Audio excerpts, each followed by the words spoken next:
Ashamaa harka fuunee kabajamtoota fi jaalatamtoota hordoftoota maatii chaanaalii Kiyyaa Lammii jalatti argamtan nageenyi koo kan jaalalaa kan kabajaa kan onnee koorraa maddi bakkuma isin jirtanitti isin bira naaf haa ga'u. Akkam jirtu nagaa keessanii anis nagaa kooti galanni waaqayyoof haa ta'u. Egaa har'a gaafiif deebiidhaan mana Kiyyaa Lammiitti argameetiin jira. Osoo gara gaafiif deebii keenyatti hin ce'in duratti warroonni chaanaalii Kiyyaa Lammiif haaraa taatan chaanaalii ishii sabskiraayib gochuun maamila ta'aafiin affeerraa kiyya. Warroonni immoo maamila ishii taatan galatoomaa viidiyoo ishii agadhumaatti daawwachuudhaan laayik sheer godhaa akkasuma obboleettii keenya jajjabeessan affeerraa kiyya. Egaa gara gaafiif deebitti osoo hin ce'in duratti jechuudha warroonni nan beenne ani Booneeshawun jedhama. Egaa asumaan gara gaafii isheen naaf dhiyeessiteetti yoon isin dabarsu gaafiin tokkoffaan akkas jedha. Maqaan kee kan addunyaa fi kan yuutuubii gargari moo maquma tokko qabdaa naan jetteetiin jirti gaafii tokkoffaa irratti jechuudha. Maqaan kiyyaa kan yuutuubii fi kan addunyaan ittiin na beeku akkasuma maatiin kiyya biyyi kiyya ittiin na beeku gargariidha. Maqaan koo guutuun Boontuu Qaabataan jedhama. Maqaan yuutuubii kootii garuu Booneeshaw jedhama. Egaa gara gaafii lammaffaatti isin dabarsaa. Gaafiin lammaffaan akkas jedha. Iddoo dhalatte irraa eegaluun of nu beeksisi. Fakkeenya ganda aanaa naannoo fi kan kana fakkaatan jette. Bakki itti dhaladhee godina Shawaa Bahaa ganda Daamuu Dagalee aanaa Wancii ittiin dhaladhe jechuudha kabajamtoota hordoftoota keenya. Gara gaafii sadaffaattiin isin dabarsa jechuudha. Gaafiin sadaffaan amma eessatti argamta naan jette. Ammi bakka itti argamu jechuudha magaalaa Beerot Libaanoon keessatti argama jechuudha. Gaafii arfaffaarra geenye jirra gaa kabajamtoota hordoftoota keenya. Gaafiin arfaffaan amala kee kan duraa fi amala kee kan duraa nuuf ibsi jedha gaafii arfaffaan jechuudha. Amalli kiyya kan duraa jechuudha. Kan duraa jechuun ishii tarii yeroo ijoollummaa yookiin yeroo biyyatti turteetti jechuu barbaaddeetti natti fakkaata. Gaafii arfaffaa irratti amalli kiyyaa kan duraagaa na of kalchaa malee amalli kiyya baay'ee jeeqxudha. Ofuma ibsuu naa wayya gaa irraa achi qabu osoo hin taane ofuma ibsuu naa wayya. Amalli kiyya baay'ee jeeqxudha jechuudha. Baay'ee bakka nan kolfaa nan taphadha. Bakka baay'uma jeeqxu wayiiti jechuudha. Amalli kiyya waan addaallee hin qabu jechuudha yeroon biyya jirutti. Gara gaafii shanaffaatti darbineetiin jira jechuudha. Gaafii shanaffaa qaqqabnee jirra. Gaafii shanaffaan akkas jedha. Ati yeroo barattu barataa turte ilaalcha akkamii hawaasa kee qabdaa turte bal'inaan irratti ibsa nuuf kenni jette. Ani yeroon barataa turetti jechuudha ilaalchin hawaasa kootiif qabu. Hawaasa koo nan jaaladha. Hawaasa kiyya nan kabaja. Walumaa galatti jechuudha hawaasa naannoo kiyya jirus naannoo kiyyaan halas haa ta'u nama kamiyyuu jechuudha nan kabaja nan jaaladha. Namni immoo namummaa isaatiin kabajamuu qaba jechuudha. Kanaaf akka nama tokkootti yeroon barataa turetti jechuudha ilaalchin hawaasa kiyyaa qabu hawaasa kiyya kabajuu, hawaasa kiyya jaalachuu, hawaasa kiyya wajjin nagaan jiraachuu, walii galteen jiraachuu. Hawaasa fakkeenyaaf fi wanta namni tokko na gorse iddoo dogoggora jirutti haalan fudhachuu ilaalcha gaariin qaba jechuudha hawaasa kiyyaaf yeroon barataa turetti. Gaafiin shanaffaan isinii deebi'e jedhee abdiin qaba jechuudha. Egaa kabajamtoota keenya aga gaafii dhumaatti na wajjin turaan affeerraa kiyyaadha. Gara gaafii ja'affaattan isin dabarsa. Gaafiin ja'affaan barumsa kee irratti nama akkamii turte?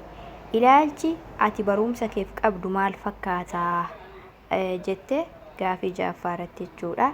Barumsa kee irratti nama akkamii turte kan jedhuufi ani barumsa kiyya irratti nama giddu galeettiin ture jechuudha. Nama giddu galeetti gaafa isiniin jedhu barumsa kiyya nan jaaladha. Nama baay'ee cimtuus miti jechuudha. Nama baay'ee laaftus miti. Giddu galeetti namaan ture jechuudha yeroon barumsa kiyya barataa turetti. Haa ta'uutii garuu kutaa 10 irratti jechuudha. Kutaa 10 irratti qabxiin afaan Amaariffaa na jalaa hafuuraan barnoota kiyya gargar kutee gara biyya Arabaa kana imala kiyya taasise isiniin jechuun barbaada. Gaafin jaaffaan illee isiniif deebi'e ifa isiniif ta'e jedhee abdiin qaba. Kabajamtoota hordoftoota kiyya aga dhumaatti na wajjin turaan affeerraa kiyya. Gara gaafii torbaffaatti isin dabarsa. Gaafin torbaffaan akkasidha. Amala kee kan duraanii fi ammaa tokko moo jijjiiramee jira? Yoo jijjiirame sababa waliin nuuf ibsi jette. Amalli kiyyaa kan duraa fi kan ammaa jechuudha. Tokkoo miti jijjiiramee jira akka boonee shawuutti jechuudha. Jijjiiramee jira. Maaltu jijjiiruuf sababa maaltu ta'e kan jettuu fi yeroon biyya jirutti jechuudha. Baqa maatii kiyya gidduun jira jechuudha. Maatii kiyya gidduun jira waan ta'eef baay'eedhuma kanallee obsallee waan hin qabu jechuudha yeroon biyya jirutti.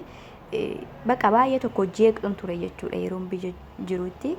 Maatii kiyya gidduu fira kiyya gidduu waanan jiruufi amma garuu erga biyya arabaa kanatti imalee biyya ormaa kanatti jechuudha amalli kiyya ni jijjiirame ka duraarraa jechuudha. Sababiin inni jijjiiramee fi egaa biyya ormaa hundumti keenya ni beekna biyyi ormaa waa hedduu barbaachisa jechuudha. Kanaaf amma amala kiyya kan durii irraa kan ammaa kana baay'ee namatti tola. Maaliif kan ammaa kana baqa waan kamirratti obsaa godhadhe haala kamiin waan kamiyyuu danda'ee jechuudha jiraachaa jira. Maaliif akka innaa biyyaa sana miti. Innaa biyyaa sana maatii kiyya gidduu waanan jiruufi umaanatti hin fakkaatu wanti martiyyuu jechuudha. Garuu erga biyyaa deeme jechuudha obsallee nan godhadhe. Obsallee akka nama tokkootti jechuudha waan kamuu nan danda'e. Garuu walumaa galatti jechuudha amalli kiyya yeroo biyyaa fi yeroo biyya arabaa kana tokkoo miti gargar jijjiiramee jira. Biyya namaa kanatti waan barbaade yoo ta'e obsee nan danda'a jechuudha. Garuu biyyatti waan tokko bira darbuullee hin danda'u tureyyuu jechuudha. Gaafin torbaffaan kanumaan isiniif deebi'e jedhee abdii qaba. Egaa gara gaafii 8ffaatti isinii darbaa. Viidiyoon kun isinitti dheerachuu hin mala. Obsaan aga viidiyoo xumuraa ilaalaa isiniin jedha hordoftoota keenya. Gaafii 8ffaan aadaa bakka itti dhalattee kan yeroo gammachuu fakkeenya kan yeroo ayyaanaa kan yeroo cidhaa kan yeroo gaddaa nuuf ibsi jettee egaa asirratti xiqqoodhuma xiqqoo isiniif tuttuqa malee viidiyoon ni dheerata jechuudha. Viidiyoon yoo dheerate immoo viidiyoon nama nuffisiisuu mala. Egaa aadaa naannoon itti dhaladhee aadaan naannoo itti dhaladhee shawaadha waan ta'eef aadaa yeroo cidhaarraa haa ka'u. Aadaa yeroo cidhaa tokko jechuudha namni wal biraa hin hafu jechuudha. Yeroo cidhaa wajjiniin hirmaattaa gammachuu wajjin hirmaattaa tokko tokkoon jalqabarraa kaasee yoon kan isinii ibsu ta'e viidiyoon dheerata waan ta'eef yeroo cidhaa irratti wal biraa hin haftu waliin gammachuu qooddatta kanumaadha jechuudha. Garuu tokko lama jedhee jalqabaa kaasee yoon ibsa viidiyoon dheerata. Yeroo gaddaa isiniif haa ibsu. Yeroo gaddaa irratti immoo jechuudha aadaa naannoo keenyatti yeroo gaddaa galteen fakkeenyaaf fi yoo nama tokkotti gale galtee jechuun yoo namni nama jalaa du'e jechuudha. Nama sanaa waan qabduun jajjabeessitaa. Humnaanis haa ta'u qarshiinis haa ta'u waan qabduun jajjabeessitaa. Gaddi nama sanaa gadda kee waan ta'eef nama sana biraa hin haftu. Xiqqaa guddaa hin jedhamu akka naannoo keenyatti jechuudha. Humnaan gaafan isiniin jedhamu fakkeenyaaf namni tokko jalaa ollaa kee jalaa yoo namni tokko du'e jechuudha nama sana ni gargaarta. Humnaan gargaaruu jechuun namni jalaa du'e suni ofii isaati jechuudha. Imimmaan coccobsaa bishaan waraabbachuu hin danda'u. Saawwan bobbaafachuu hin danda'u. Namni galteen itti gale sun heddoodhuma taa'a waan ta'eef golobeen illee iddiriin illee wanti jedhamu jira. Kanaaf humna keetiin amma dandeessutti amma namni galteen itti gale sun damdamatutti humna keetiin illee deeggaruun jira. Horii irraa saawwan irraa yaasuutu jira. Saawwan galchuufitu jira. Hojii mana keessaa hojjechuutu jira. Keessummoota bakka garagaraati galtee warra itti galetti dhufe sanaaf keessummoota sanaaf buna danfisuutu jira. Waalaachuutu jira. Humna keetiin gargaaruun kanaan wal qabata. Qarshiin immoo gargaaruun akka naannoo keenyatti jechuudha. Nama galteen itti galee saantiba amuma humna keetii kennitee nama sana jajjabeessuu jedhama jechuudha. Kanagaa viidiyoo dheerata malee bal'inaan nan ibsa. Garuu viidiyoo dheerata aadaan gaddaa kanaadha naannoo keenyatti. Kan yeroo dhukkubsatanii illee jettee amma fakkeenyaaf yeroo dhukkubsatanis naannoo keenyatti jechuudha. nama dhukkubsate sana dhaqxee ni gaafata jechuudha. Hospitaalatti isaa dhukkubsatu, manatti isaa dhukkubsatu dhaqxee gaafatta. Akkasumallee waan dandeessu waan manaa qabdu bunas yoo manaa qabaatte yoo humni kee danda'ee nama sanaafillee nyaata qopheessuu dandeesse deeggarsa namni sun fayyutti deeggarsa ni gootaaf jechuudha.